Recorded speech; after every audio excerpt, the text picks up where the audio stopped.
Yo no era un monstruo. Solo perdí el control una vez. Esa es una frase peligrosa. No porque sea rara, sino porque la han dicho demasiadas veces personas que hicieron cosas irreversibles. Porque casi nadie se ve a sí mismo como un monstruo. Los monstruos en su propia cabeza siempre tienen una excusa. Siempre hay un momento, un error, una noche, un límite que, según ellos, se cruzó sin querer. Carlos Monzón jamás fue presentado como un hombre violento. Fue presentado como un héroe, un campeón, el orgullo de Argentina. Durante años subía al ring y destruía a otros hombres con una frialdad quirúrgica. El público aplaudía esa violencia porque tenía reglas, árbitros y un cinturón en juego. Porque era espectáculo, porque era gloria. Pero hay violencias que no se entrenan en gimnasios, no tienen público, no tienen campana. No terminan cuando alguien cae al suelo. Mientras el mundo celebraba a Monzón, había alguien aprendiendo a callar, a aguantar, a no provocar. Y nadie preguntó nada, porque el campeón seguía ganando, porque el mito seguía intacto. Este vídeo no va de una noche concreta. Va de cómo se construye una excusa durante años. De cómo un hombre puede convencerse de que no es un monstruo mientras todo a su alrededor empieza a romperse. Quédate hasta el final, porque la historia de Carlos Monzón no empieza con una caída. Empieza con una frase que millones de personas han usado para no enfrentarse a lo que realmente hicieron. Dale like y suscríbete, porque aquí no repetimos titulares. Entramos donde el mito se quiebra y el silencio ya no protege a nadie. Santa Fe, Argentina, 1942. El país vivía tiempos difíciles, años marcados por la pobreza, por la desigualdad, por un sistema que dejaba atrás a los más vulnerables. Y en ese contexto, el 7 de agosto de ese año, nació Carlos Roque Monzón, en el barrio San Javier de la ciudad de Santa Fe. Su familia era humilde, terriblemente humilde. Su padre trabajaba como peón en lo que podía encontrar. Su madre hacía changas para ayudar a mantener a los 8 hijos que tuvieron. Vivían en una casa precaria, sin agua corriente, sin electricidad muchas veces, compartiendo un espacio diminuto, donde la privacidad era un lujo inexistente. Carlos creció descalzo, con hambre muchas veces, viendo cómo sus padres se mataban trabajando para darles aunque sea un plato de comida al día. No había juguetes, no había libros, no había nada más que la lucha diaria por sobrevivir. La violencia era parte de su entorno desde niño, en su barrio, en su casa, en las calles donde crecía. Su padre, según se contó en testimonios posteriores, era un hombre duro, de esos que creían que los golpes eran la forma de educar, de poner orden, de hacer que los hijos obedecieran. Carlos recibió palizas durante su infancia, palizas que dejaban marcas no solo en su cuerpo, sino en su forma de entender el mundo. Aprendió que la violencia era normal, que era la forma en que los hombres resolvían las cosas, que mostrar debilidad era algo que no se podía permitir.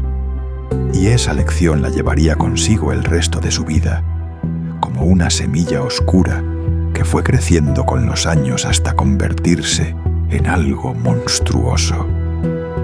A los 7 años, Carlos empezó a trabajar. No fue una elección, fue una necesidad. La familia necesitaba dinero y todos los que podían aportar algo tenían que hacerlo. Carlos vendía diarios en las calles, lustraba zapatos, hacía mandados, cualquier cosa que le diera unos centavos. Y la escuela quedó de lado.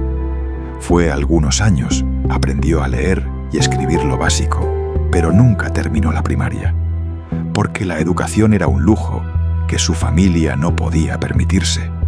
Lo que importaba era comer, era tener un techo, era sobrevivir otro día más.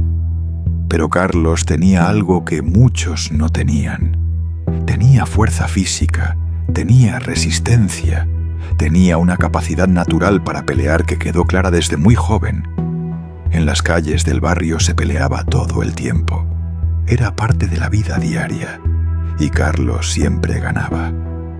No importaba si el otro chico era más grande, más viejo, más experimentado. Carlos tenía algo en sus puños, una potencia que no parecía normal para alguien de su edad. Y la gente empezó a notarlo. Empezaron a decirle que debería boxear, que con esas manos podría hacer algo, que tal vez el boxeo era su salida de esa pobreza que lo estaba consumiendo. A los 17 años, Carlos entró a un gimnasio de boxeo en Santa Fe. Era un lugar humilde, con un ring desgastado, con bolsas de arena remendadas 1000 veces, con un entrenador que trabajaba más por amor al deporte que por el dinero que podía ganar. Pero ahí, en ese gimnasio, Carlos encontró algo. Encontró que cuando boxeaba, cuando golpeaba, cuando liberaba toda esa rabia que llevaba dentro, se sentía bien, se sentía poderoso, se sentía que finalmente tenía control sobre algo en su vida. Y era bueno, muy bueno. Desde sus primeros entrenamientos, quedó claro que tenía un talento especial. Sus golpes eran precisos, devastadores. Su defensa era sólida, su resistencia parecía infinita, y tenía algo más, algo que no se puede enseñar.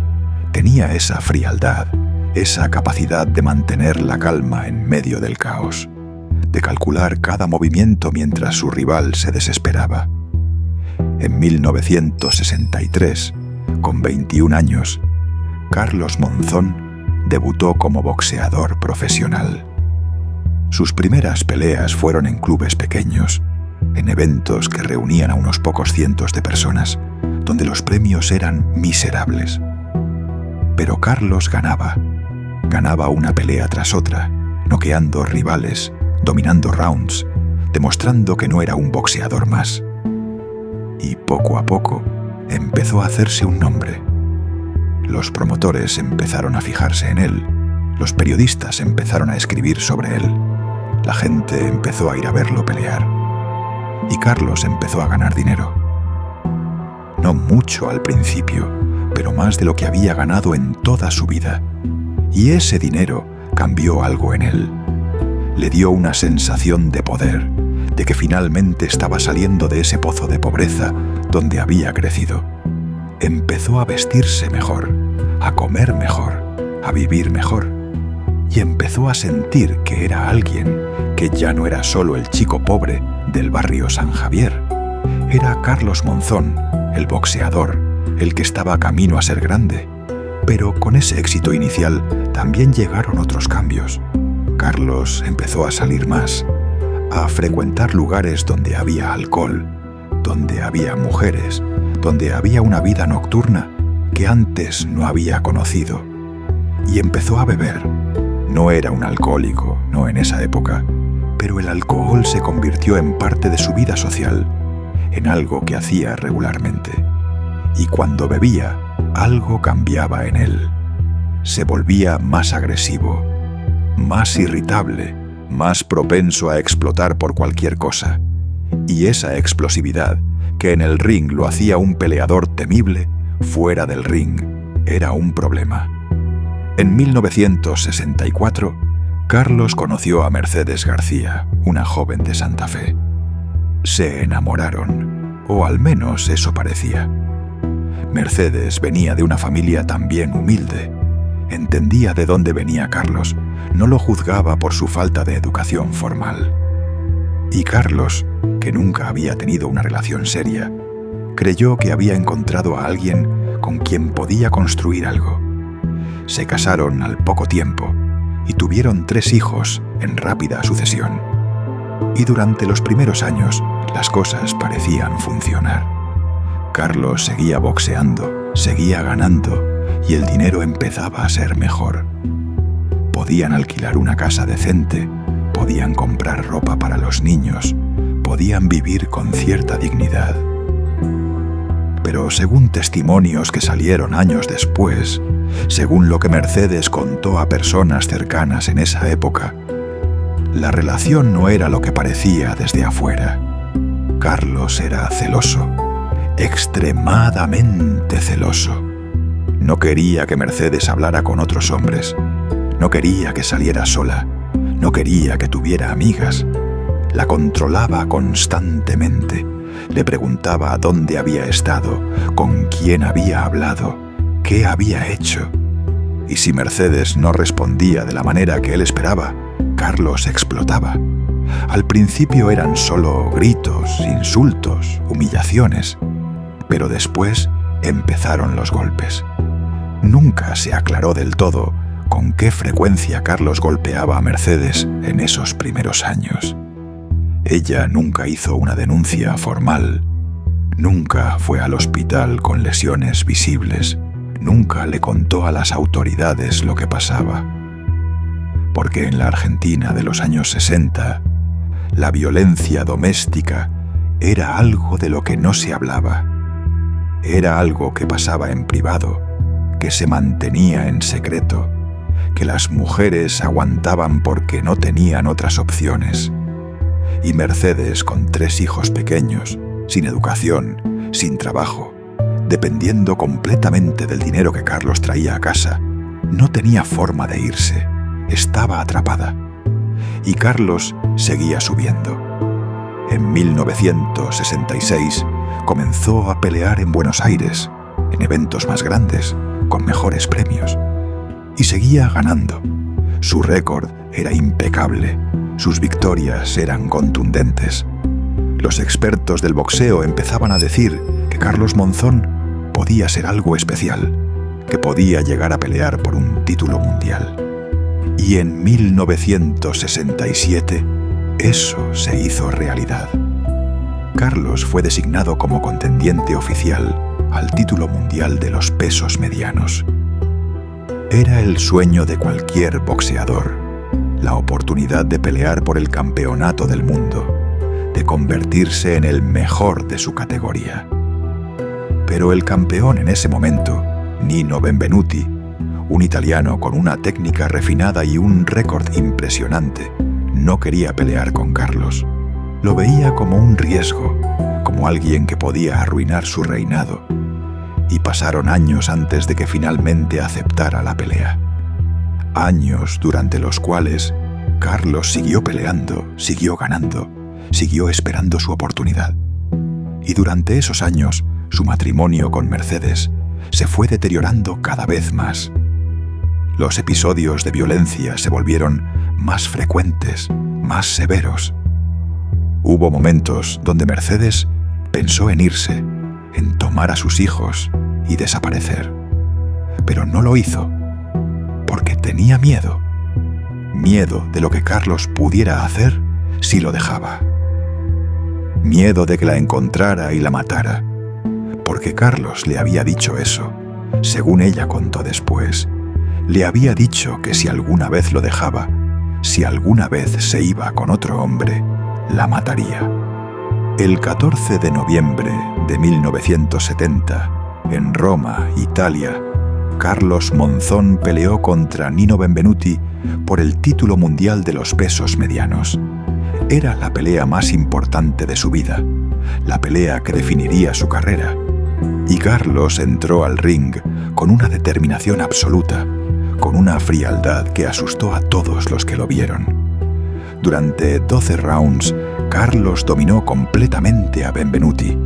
Lo golpeó con una precisión quirúrgica, lo castigó sin piedad, lo hizo ver como un amateur. Y en el round 12, el árbitro detuvo la pelea. Carlos Monzón era el nuevo campeón mundial de los pesos medianos. Argentina tenía un nuevo héroe. Y Carlos, el chico pobre de Santa Fe, que había crecido descalzo y con hambre, ahora era el mejor boxeador del mundo en su categoría. La celebración fue masiva. En Argentina, Carlos fue recibido como un rey. Miles de personas salieron a las calles para verlo, para tocarlo, para gritarle que era el más grande. Los periódicos lo pusieron en portada. Las radios hablaban de él sin parar. La televisión transmitía sus peleas una y otra vez. Carlos Monzón se convirtió en un ídolo nacional, en alguien que representaba el orgullo argentino, la capacidad de salir adelante sin importar de dónde vinieras. Y Carlos disfrutó de esa fama, de esa adoración, de esa sensación de ser alguien importante. Y con la fama llegó aún más dinero. Carlos empezó a ganar fortunas por cada pelea. Empezó a hacer publicidades, a aparecer en programas de televisión, a ser invitado a eventos de la alta sociedad. Compró una casa grande, autos caros, ropa de diseñador. Empezó a vivir como un millonario, como alguien que había llegado a la cima.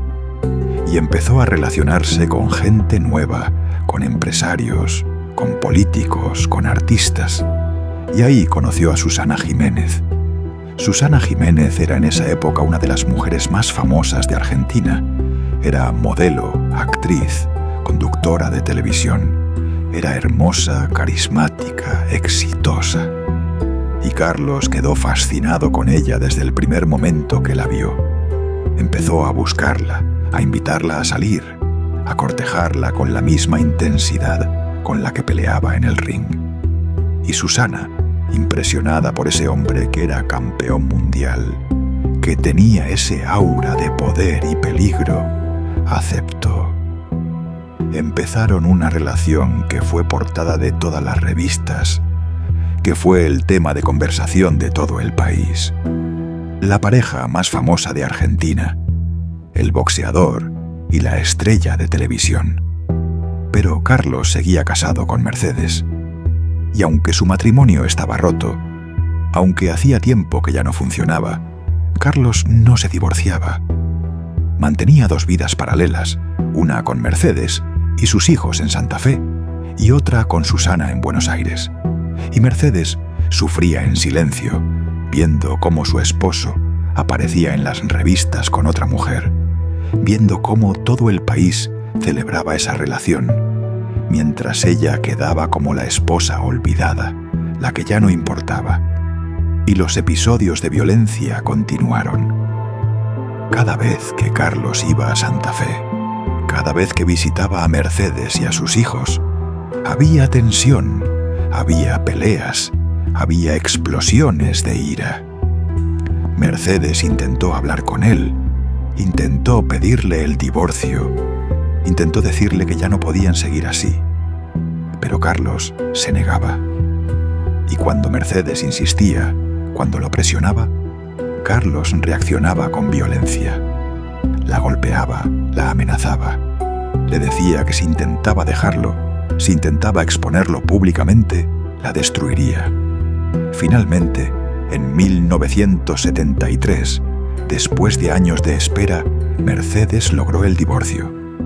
Carlos cedió, no porque quisiera, sino porque la presión pública era demasiado. Su relación con Susana era cada vez más seria y mantener el matrimonio con Mercedes ya no tenía sentido.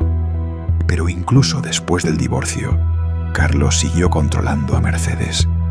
Seguía visitándola, seguía diciéndole qué podía hacer y qué no, seguía comportándose como si todavía fuera su dueño. Y Mercedes, aterrorizada, no se atrevía a contradecirlo. Y Carlos seguía peleando y seguía ganando. Defendió su título mundial 14 veces, un récord impresionante. Peleó contra los mejores boxeadores del mundo y los venció a todos. A Emil Griffith, a Benvenuti en la revancha, a José Nápoles, a Rodrigo Valdez. Cada pelea era una demostración de su superioridad, de su dominio absoluto de la categoría de los pesos medianos. Los expertos lo consideraban uno de los mejores boxeadores de todos los tiempos, no solo de Argentina, sino del mundo. Su técnica era perfecta, su pegada era devastadora, su inteligencia en el ring era superior. Era una máquina de ganar, una fuerza de la naturaleza que parecía imposible de detener. Pero fuera del ring, Carlos era un hombre atormentado. La relación con Susana Jiménez, que al principio parecía perfecta, empezó a mostrar grietas, porque Carlos era el mismo hombre con ella que había sido con Mercedes. Era celoso, controlador, violento cuando bebía. Y Susana, que era una mujer independiente, que tenía su propia carrera, que no estaba dispuesta a ser controlada, empezó a resistirse. Hubo peleas, hubo episodios donde Carlos perdió el control, donde gritó, donde amenazó. Y aunque Susana nunca habló públicamente de eso en ese momento, años después, admitió que había vivido situaciones muy difíciles con Carlos, que había visto su lado oscuro, que había tenido miedo de él. En 1977, después de casi 7 años juntos, Susana Jiménez terminó la relación con Carlos Monzón. Fue una decisión difícil, porque realmente lo había querido, porque había creído que podía cambiarlo, que su amor podía hacer que Carlos dejara atrás esa violencia. Pero finalmente entendió que era imposible, que Carlos no iba a cambiar, que quedarse con él era ponerse en peligro. Y tuvo el valor de irse, de decir basta, de priorizar su propia vida y su propia seguridad. Carlos quedó devastado, no porque hubiera perdido a Susana específicamente, sino porque alguien lo había dejado, alguien le había dicho que no, alguien había tenido el valor de abandonarlo. Y eso lastimó su ego de una manera profunda, porque Carlos estaba acostumbrado a ser el que mandaba, el que decidía, el que tenía el control, y de repente había perdido ese control y no sabía cómo manejarlo, y empezó a beber más. El alcohol, que siempre había estado presente en su vida, se convirtió en algo más frecuente, más necesario. Carlos bebía para olvidar, para apagar el dolor, para calmar esa rabia que sentía constantemente. Y cuando bebía, se volvía más agresivo, más impredecible, más peligroso. Hubo incidentes en bares, en restaurantes, en lugares públicos, donde Carlos perdió el control, donde insultó a gente, donde amenazó con golpear a quien se le cruzara. Y aunque su fama lo protegía, aunque nadie se atrevía a denunciarlo, la gente que lo conocía empezaba a tenerle miedo. En 1977, Carlos decidió retirarse del boxeo. Tenía 35 años, había sido campeón mundial durante 7 años, había defendido su título 14 veces. No tenía nada más que demostrar. Su última pelea fue contra Rodrigo Valdez y la ganó con facilidad. Y después colgó los guantes y Argentina entera lo despidió como a un héroe, como a una leyenda, como a uno de los más grandes deportistas de la historia del país. Hubo homenajes, ceremonias, reconocimientos, y Carlos los recibió con orgullo, sintiendo que había cumplido su misión, que había dejado su nombre grabado para siempre. Pero el retiro fue difícil para Carlos, porque durante toda su vida adulta, el boxeo había sido su identidad, su propósito, su forma de canalizar toda esa violencia que llevaba dentro. Y cuando el boxeo desapareció, cuando ya no tuvo ese ring donde liberar toda esa rabia, esa violencia no desapareció. Se quedó ahí, buscando otra salida, otra forma de expresarse. Y la encontró en las relaciones personales, en las peleas con las personas que lo rodeaban, en los arrebatos de furia que cada vez eran más frecuentes y más severos. Y entonces conoció a Alicia Muñiz. Alicia era joven, tenía 21 años cuando conoció a Carlos.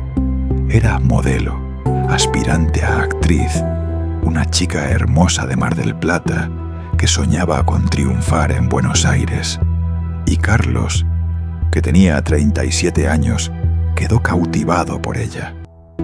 Empezaron una relación que desde el principio fue intensa, apasionada, pero también problemática. Porque Carlos era el mismo de siempre, celoso, controlador, posesivo. Y Alicia, que era muy joven, que no tenía experiencia con hombres como Carlos, no supo ver las señales de peligro, no supo entender que estaba entrando en una relación que podía terminar muy mal. Al principio, todo parecía bien. Carlos la trataba con cariño, le compraba regalos costosos, la llevaba a lugares elegantes. Alicia se sentía afortunada de estar con alguien tan famoso, tan importante, tan admirado por todo el país. Sus amigos la felicitaban, su familia estaba impresionada. Y Alicia creía que había encontrado al hombre de su vida, que Carlos era alguien especial, que su relación sería diferente a todo lo que había tenido antes. Pero poco a poco, las cosas empezaron a cambiar. Carlos empezó a mostrar celos, a preguntarle con quién había hablado, a dónde había ido, qué había hecho. Empezó a pedirle que no trabajara más como modelo, que dejara de hacer castings, que se quedara en casa. Y Alicia, queriendo complacer a Carlos, queriendo mantener la paz, accedió. Dejó su carrera, dejó sus sueños, se dedicó completamente a la relación. Y eso fue el principio del fin.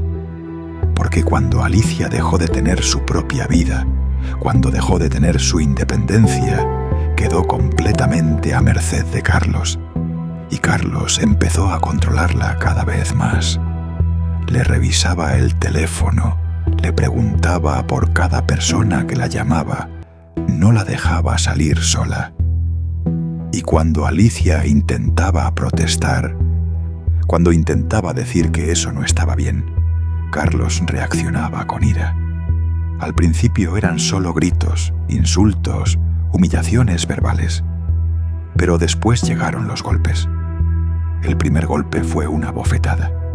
Alicia quedó en shock. No podía creer que Carlos la hubiera golpeado. Y Carlos, inmediatamente después, se disculpó.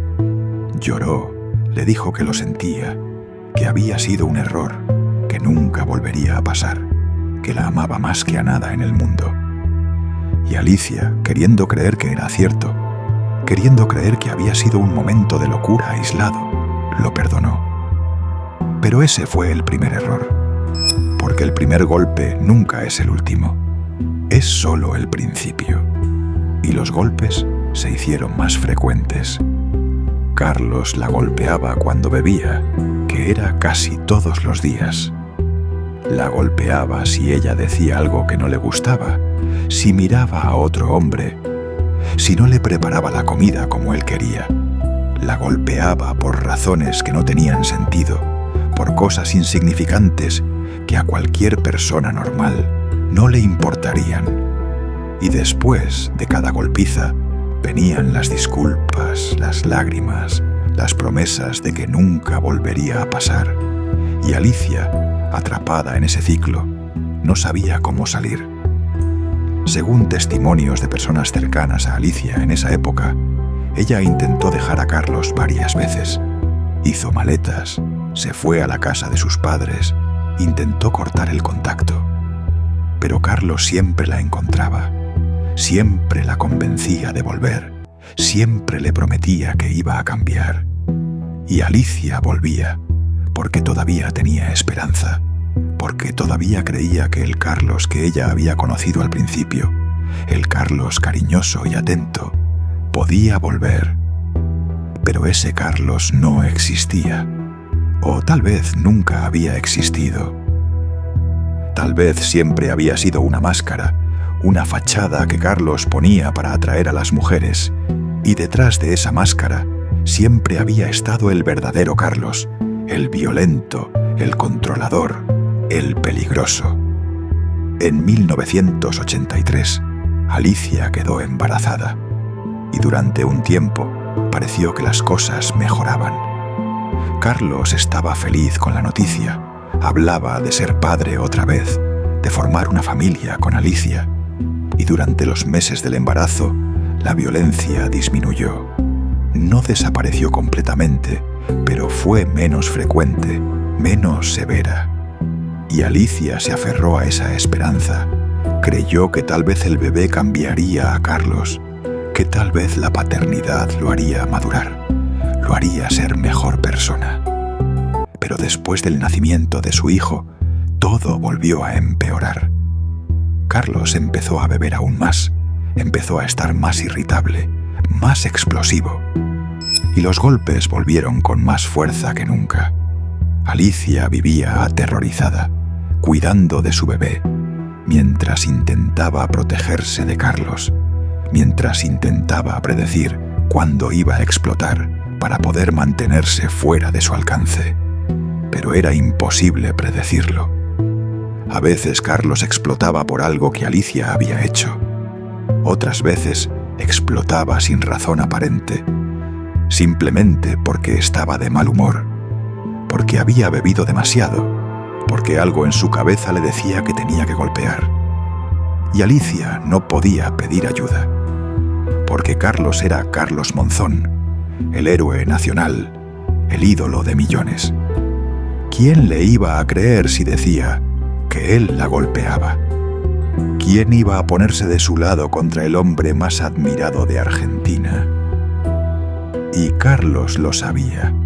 Le decía que nadie le creería, que si intentaba denunciarlo, él lo negaría todo, que su palabra valía más que la de ella. Y Alicia sabía que tenía razón. Así que se quedó callada, aguantando, sobreviviendo día a día, esperando que algún día algo cambiara. El 14 de febrero de 1988, Carlos y Alicia viajaron a Mar del Plata. Se hospedaron en un departamento en el piso 11 de un edificio frente al mar. Era fin de semana largo por el Día de los Enamorados. Y Carlos había dicho que quería pasar tiempo a solas con Alicia, que quería arreglar las cosas, que quería demostrarle que la amaba. Pero desde que llegaron, Carlos estuvo bebiendo. Bebió durante el almuerzo, bebió durante la tarde, siguió bebiendo durante la noche. Y mientras más bebía, más agresivo se ponía. Empezó a acusar a Alicia de cosas que no tenían sentido. Le decía que lo estaba engañando, que tenía un amante, que se quería ir con otro hombre. Alicia negaba todo, intentaba calmarlo, le decía que no era cierto, que solo lo amaba a él. Pero Carlos no escuchaba. Estaba en su propio mundo, en su propia paranoia alimentada por el alcohol y por esa violencia que siempre había estado dentro de él. Y empezó a gritar, a insultar, a amenazar, y entonces la golpeó. La golpeó con los puños, con esos mismos puños que habían ganado 14 defensas de título mundial, que habían noqueado a los mejores boxeadores del mundo. La golpeó en la cara, en el cuerpo, sin piedad, sin control. Y Alicia intentó defenderse, intentó escapar, intentó llegar a la puerta. Pero Carlos era mucho más fuerte, mucho más rápido, y la siguió golpeando una y otra vez, hasta que Alicia cayó al suelo, sangrando, apenas consciente. Lo que pasó después nunca quedó completamente claro. Carlos dijo una versión. Los investigadores encontraron evidencias que contradecían esa versión, y la verdad quedó en algún lugar en el medio, oculta para siempre, porque la única otra persona que estuvo ahí, Alicia, ya no puede contar su versión. Según Carlos, Alicia se levantó del suelo, corrió hacia el balcón y se tiró. Dijo que fue un suicidio, que Alicia estaba deprimida, que él intentó detenerla pero no llegó a tiempo. Dijo que fue un accidente, una tragedia, algo que él no pudo prevenir.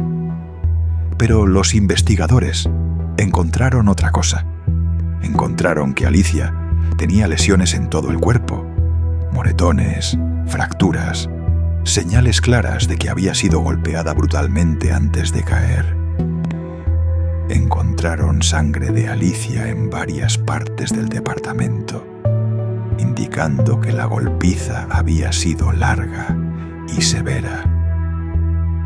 Encontraron que la barandilla del balcón era alta, demasiado alta para que alguien simplemente se tirara sin esfuerzo. Y encontraron testigos en el edificio que dijeron haber escuchado gritos, golpes, el sonido de una pelea violenta. Y la conclusión fue clara: Alicia no se había suicidado. Alicia no se había tirado del balcón por depresión. Alicia había sido golpeada hasta casi matarla y después había sido arrojada desde el balcón del piso 11. Carlos Monzón había asesinado a Alicia Muñiz. El héroe nacional era un asesino. La noticia sacudió a Argentina. Nadie podía creerlo. Carlos Monzón, el ídolo, el orgullo nacional, el hombre que representaba todo lo bueno del deporte argentino, había matado a su pareja. Las primeras reacciones fueron de negación. Mucha gente no quería creer que fuera cierto. Buscaban explicaciones alternativas. Decían que seguramente había sido un accidente, que Carlos no podía haber hecho algo así. Pero la evidencia estaba ahí, era imposible de ignorar. Y poco a poco, la verdad fue aceptada. Carlos Monzón era un asesino. El juicio fue seguido por todo el país. Se transmitió por televisión, se escribió en todos los periódicos, se discutió en cada casa, en cada bar, en cada esquina, y las opiniones estaban divididas. Había quienes creían que Carlos merecía la pena máxima, que lo que había hecho era imperdonable, que no importaba cuántos títulos mundiales había ganado, era un asesino y debía pagar como tal. Pero había otros que todavía lo defendían, que decían que seguramente Alicia había hecho algo para provocarlo, que Carlos había actuado en un momento de locura, que merecía una segunda oportunidad. Y esa división de opiniones mostró algo terrible sobre la sociedad argentina de esa época, y tal vez de todas las épocas, que la fama protege, que el éxito genera lealtades ciegas, que hay gente dispuesta a justificar cualquier cosa si viene de alguien a quien admiran, que la vida de una mujer vale menos que la reputación de un ídolo deportivo. Carlos se declaró inocente durante todo el juicio. Mantuvo su versión de que Alicia se había suicidado, de que él había intentado detenerla, de que todo había sido un terrible accidente. Pero los fiscales presentaron la evidencia, presentaron los testimonios, presentaron las fotos de las lesiones de Alicia, y el jurado no tuvo dudas. El 22 de julio de 1989, Carlos Monzón fue declarado culpable de homicidio. Fue condenado a 11 años de prisión. Cuando escuchó la sentencia, Carlos no mostró emoción, no lloró, no gritó, no se derrumbó. Simplemente bajó la cabeza y aceptó lo que venía, y fue llevado a la cárcel, a una celda donde pasaría los próximos años de su vida. El hombre que había sido el mejor boxeador del mundo, ahora era el preso número 3489. La prisión fue dura para Carlos. No porque las condiciones fueran malas, de hecho tuvo ciertos privilegios por su fama, sino porque su identidad había sido destruida. Ya no era el campeón, ya no era el ídolo, ya no era el héroe nacional, era el asesino de Alicia Muñiz. Y ese nuevo título, ese nuevo rol, era algo que no podía quitarse, que lo seguiría el resto de su vida. En la cárcel, Carlos intentó mantener cierta rutina. Entrenaba, leía, recibía visitas de algunos de sus hijos. Pero era una vida vacía, una vida sin propósito, una vida que era solo esperar a que pasaran los años hasta que pudiera salir. Y según quienes lo visitaron en esa época, Carlos había cambiado. Ya no era ese hombre seguro, arrogante, lleno de confianza. Era alguien derrotado, alguien que había perdido todo lo que importaba, alguien que sabía que su legado estaba arruinado para siempre. Y en Argentina el debate continuaba. Había quienes decían que Carlos debería estar más tiempo en prisión, que 11 años no eran suficientes por haber quitado una vida. Pero había otros que decían que Carlos ya había pagado suficiente, que merecía una segunda oportunidad, que había sido un gran deportista y eso debía contar para algo. Y esa división nunca se resolvió, nunca hubo un consenso. Solo quedó esa grieta, esa diferencia de opiniones que mostraba cuán complejo es el ser humano, cuán difícil es separar lo que alguien logró de lo que alguien hizo. En 1992, después de cumplir 3 años y medio de su condena, Carlos obtuvo salidas transitorias. El sistema penal argentino permitía que los presos con buena conducta salieran temporalmente, pasaran unos días fuera de la cárcel y después regresaran. Y Carlos aprovechó esas salidas. Visitaba a su familia, veía a sus hijos, intentaba recuperar algo de normalidad. Pero siempre tenía que volver. Siempre tenía que regresar a esa celda, a esa prisión, a esa vida que no era vida. El 8 de enero de 1995, Carlos tenía una de esas salidas transitorias. Había pasado el fin de semana con sus hijos en Santa Fe y ahora tenía que volver a la cárcel. Viajaba en un auto por la Ruta Nacional 9, acompañado por su hijo mayor, que conducía. Era temprano en la mañana, el camino estaba vacío, todo parecía tranquilo. Pero cerca de la localidad de Canals, en la provincia de Córdoba, algo pasó.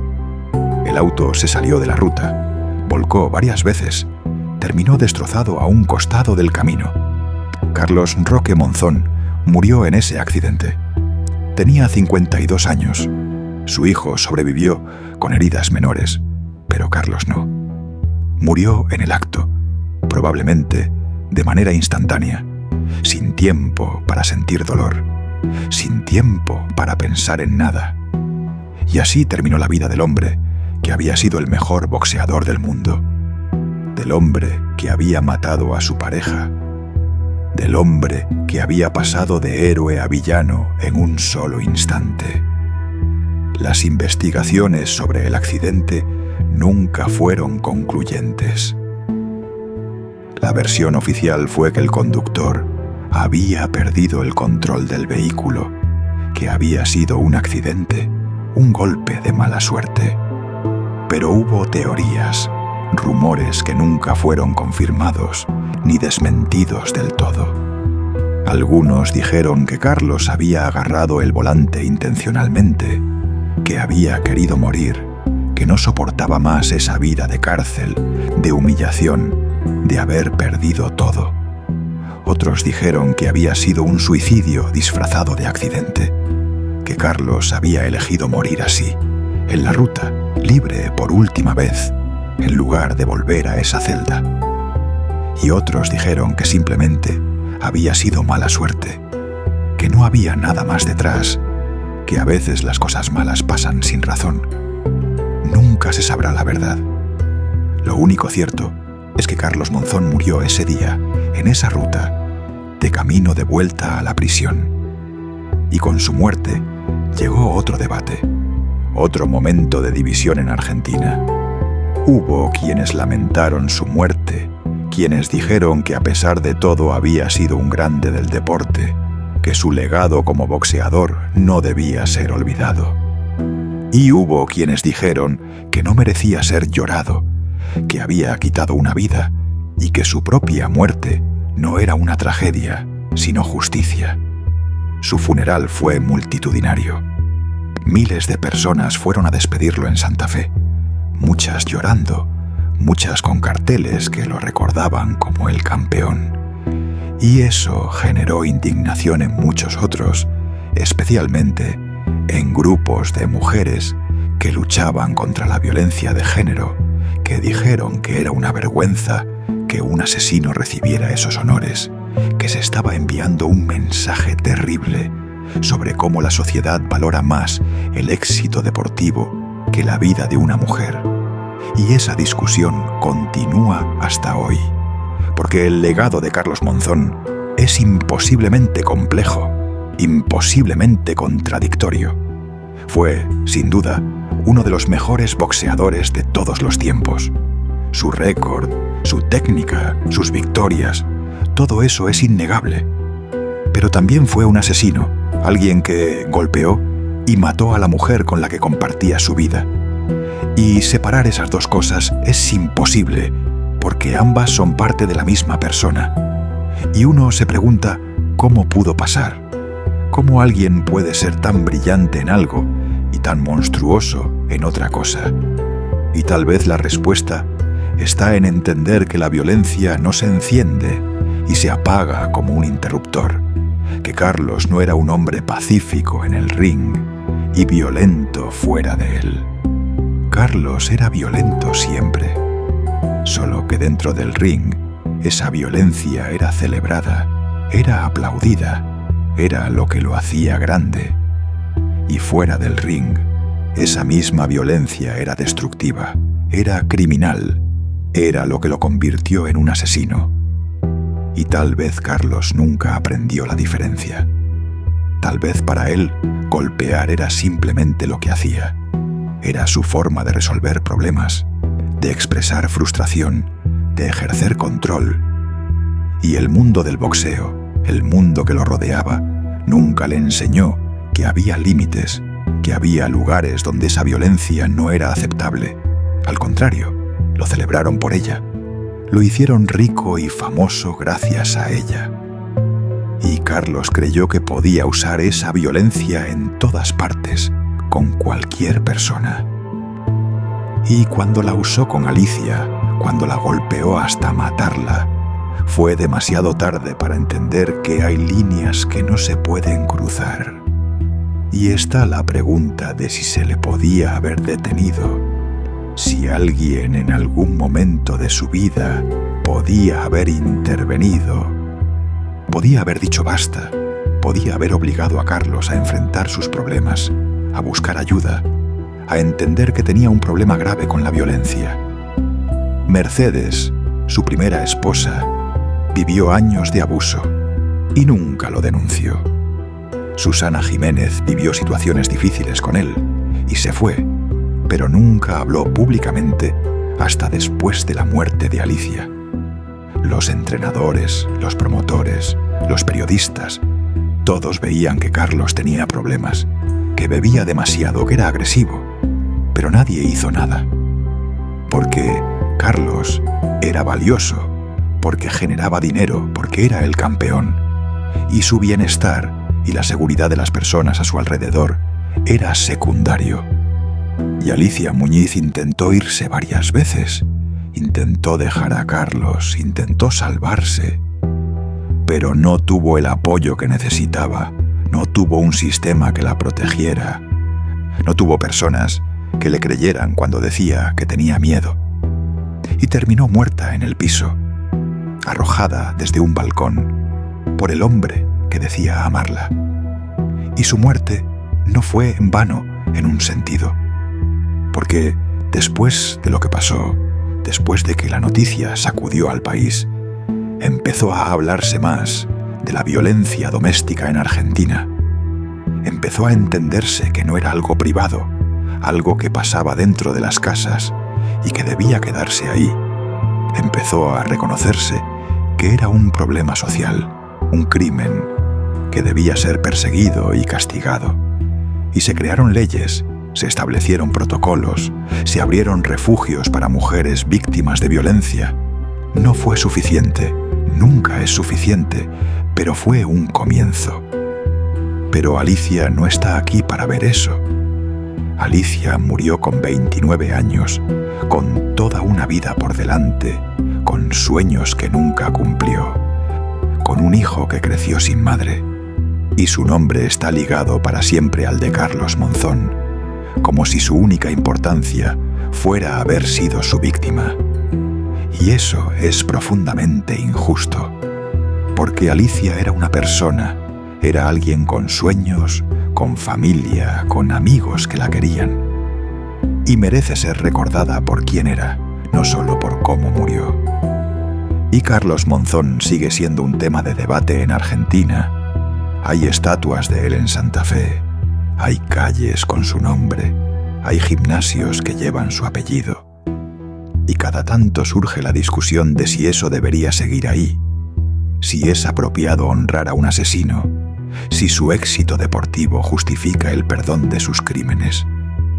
Y no hay una respuesta fácil, porque la historia humana está llena de personas complejas, de personas que hicieron cosas maravillosas y cosas horribles.